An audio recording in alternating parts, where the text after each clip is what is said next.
Alright there, my name's Chris Dangerfield. Welcome to my channel. If you're new here, maybe subscribe and like, thumbs up, hit the bell. Jesus, man, you only want to watch a video. Do this. Be nice if you did, though. Helps. Oh, it all helps. So what's going to happen with North Korea? Trump has called him Rocket Man. You know, it's weird for me. When I say weird, I mean infuriating that you've got these arseholes protesting the anthem and the flag. They're not. They're protesting Trump. Nothing specific. Just a narrative they've been fed. They're regurgitating in front of a huge audience because they've got that position, being multi-millionaire sports people. Yeah, tell me about your oppression. You know, all this is summed up really in the Women's March. Remember the Women's March? And then when people went down to interview people, oh, what are you marching for? And they'd say Women's March. And then someone would go on and, just chuck in some random issue that they've been thinking about. Well, I'm here today because, you know, have you heard what Trump said about LGBT? What? Hang on, what did he say? It was all right, wasn't it? Next one, because Trump's a sexist. Hang on, next person. Oh, black people are getting shot by the police more than whites or something. Another lie. And the lack of specificity. This is just protest. We didn't get our way. You can imagine if Hillary had got in and things would have been much the same up until now. It hasn't been long enough for anything really significant to happen. Would they be protesting the flag and the anthem? No. I can't say that for sure, but where would you put your money? God, they wouldn't. This is an opposition to Trump. It's not even that. It's the supporting of a narrative. It's what's going on. And now I absolutely fully support any individual or group's ability to protest the government without doubt. But have some issues, have something at stake. Don't just churn out the same nonsense. It's obnoxious. It's disgusting. It's incredibly ungrateful. Whether you like it or not, America as an experiment, as a democratic experiment, is one of the greatest countries on the planet. Why do you think everyone is trying to get there? Why are there hundreds of thousands upon millions of people from all over the world carrying their children in fucking bum bags to get in there? Because it's awful, or because it is really still the land of opportunity? I mean, absurd that multi-millionaire sports people are protesting the flag, the anthem. It's so deliberately void of specifics.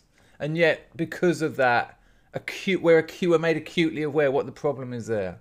We didn't get our way. There's a white man in the White House in America. We thought we were done with that. We thought we were overthrowing the whites.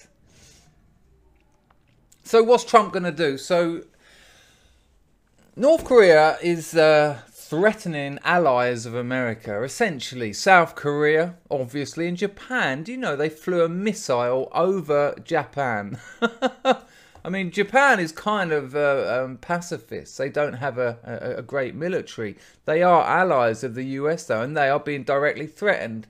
South Korea is, by virtue of it being called South Korea, is always under threat. And again, doesn't have a great military. What it does have is an incredible economy and an incredible country. When North and South Korea divided over 60 years ago, they were both on a par in terms of production ability and ability to grow, with someone like Yemen. And now South Korea is one of the most successful economies on the planet, and from what I can gather, I've never been there, quite a remarkable country. And these places are being threatened. Trump will no doubt be accused of warmongering and being aggressive, but this is a response. This is a response to North Korea, who are being aggressive, who are warmongering. They want trouble. Trump went to the UN and he said to the UN, "You're going to have to do something about this." Because you're slacking. Because they always slack. When those idiots in the fucking blue helmets turn up, any invading army, any aggressor is like, sweet. They're not taking this seriously. They haven't got the balls to deal with this. They've dropped the blue hats in. There'll be no airstrikes because they won't want to kill their mates up the road. You know, this is insane. There's a history of indecision around this. Bush, George Bush, basically, oh, he was happy to go into Iraq, no problem. Oh, we're going there based on one bloke going, yeah, no, honestly, they got some weapons of mass destruction. No, pile in there, pile in. Nothing like the threat North Korea is posing, but no, piled in, piled in. Clinton gave them this ability. They've got atomic weapons. They've got hydrogen bombs. They may have some kind of basic nuclear bombs. But basic when it comes to nuclear is kind of splitting hairs. It's certainly splitting atoms. Arguably, Clinton gave them these capabilities to develop the ingredients and materials required to push their nuclear program forward. Obama, oh, sanctions will work, sanctions will work, saves him having to make a decision. Sanctions will work, saves him having to make a decision. Sanctions did not work. That's why North Korea are flying bombs over Japan, missiles. China's kind of like, well, you know, doesn't want to get too involved. Russia's smuggling shit in. Of course it is, because there are these sanctions. Oh, yeah, I bet they're gutted. There's some banking sanctions. The central bank of Pyongyang, I think, has been affected. People can't, you know, they'll get round this. Come on. If teenagers in the Ukraine can buy methamphetamine from Thailand online with a cryptocurrency and a 30 quid computer, I'm sure North Korea can continue trading somehow without the use of their central bank. It hasn't worked. So the decision is, and the decision Trump is faced with is, at what point do you do something? And then, what is that? I mean, the sort of the simplistic answer is a preemptive strike on North Korea's nuclear, atomic and hydrogen arsenal. But that's the stuff of movies. I mean, the idea of being able to go in and sort of pinpoint these, you know, in my head, in my fantasies, the special forces are in there, you know, just running around these sort of strange sort of complexes where there's like rounded buildings and sort of endless little noises and lights flickering and all that sort of thing, until they're suddenly faced with a huge computer and there's a countdown. We've got to get this done. Yeah, it's not like that. I don't know what the answer is. Something has got to happen, though. I mean, I think, of course, obviously, I'm led to the Cuban Missile Crisis, probably the longest 13 days in human history, when JFK was kind of, you know, a shrug away from deploying nuclear weapons. There's a famous story of a submarine, one of the Soviet submarines in the area. Three officers on board, all three of them had to give the go-ahead to a strike. They got hit by a tiny depth charge. It didn't damage them, but it made them think that the war had been declared upstairs above water. They didn't have the communications technology at the time to check. Two of them said, let's fire a nuclear weapon. Only one of them went, steady, let's hang on. And World War III was averted. But someone's got to make a decision. I mean, you might be uncomfortable with the idea of preemptive strikes on North Korea, but I assure you, you'll be a lot more uncomfortable with preemptive strikes on Japan and South Korea by North Korea.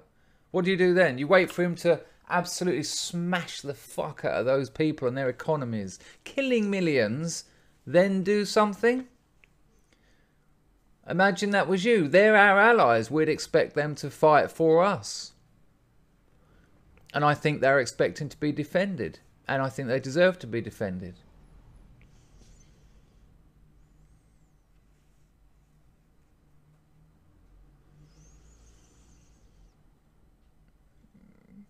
You know, it's fucking Rocket Man. I don't think Trump. I've heard in certain quarters of the internet that Trump will come out of this a hero, and this is in some respects politically, this is what he needs: a place to show himself as strong, decisive, clever, and powerful. You know, he is powerful anyway. It's the United States of America. They have an incredible military arsenal, dwarfs all others, dwarfs others stuck together. But I'm unsure as to how we can win, because if it is preemptive and North Korea suffers terrible human losses, which it will, you know, this isn't going to be a couple of drones going in taking out aerials and telephone boxes. He'll be considered hostile, and he'll be considered excuse me.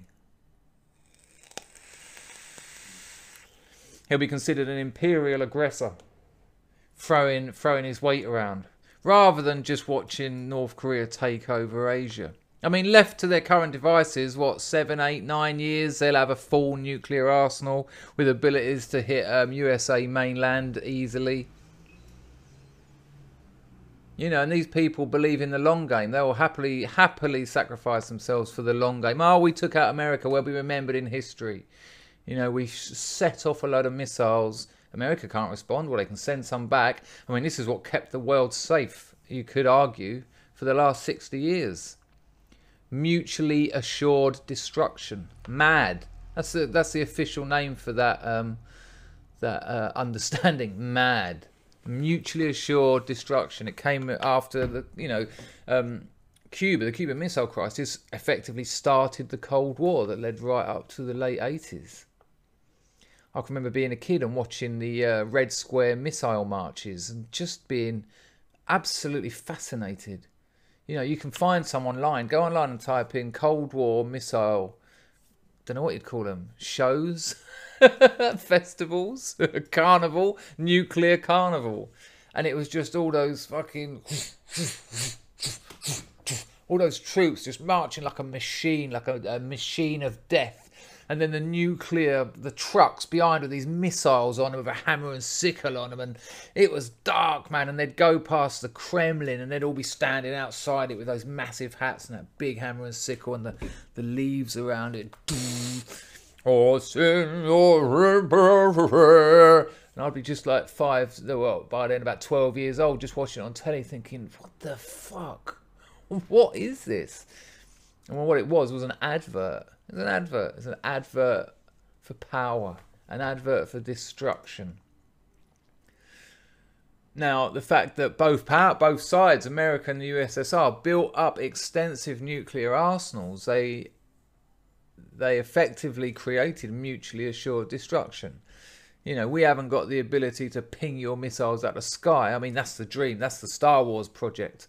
I remember watching documentaries about that as a kid as well. In one documentary, it'll be showing you these graphics of these things in space, just taking out missiles mid-air, and 3-minute warnings going off in Colorado. Oh, terrifying stuff. And then all these missiles being picked out of the air. A few months later, there'd be a new documentary on where they had this warehouse full of paper, and they said that would be the software, that would be the code to shoot one missile down. We haven't even got a computer that can take it all, let alone process it. So that dream died. So the thought was, you know, the Soviets or America could launch missiles. The other country does have basic radar technology to see them coming and go, well, fuck you, you know, you're taking us out, we're going to take you out. And then they'd fire theirs back and everyone's fucked. I had an argument with Peter Hitchens on Twitter about that, and can thankfully say I've changed my mind and agree with him now. And the fact that both sides have had nuclear capabilities is what has prevented a nuclear war. Where does that leave us with North Korea? You know, I was thinking, you know the saying, if you haven't got a if you're not a socialist in your 20s, you haven't got a heart, and if you're not conservative in your 40s, you haven't got a brain.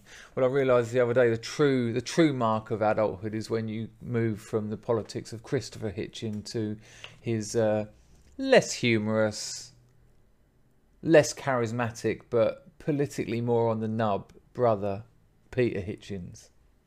Let me know what you think about this stuff in the comments. I'll be interested. Ciao, subscribe, like, bell, eat, sleep. Oh, I always forget about this bit. Hi, dun, dun, dun.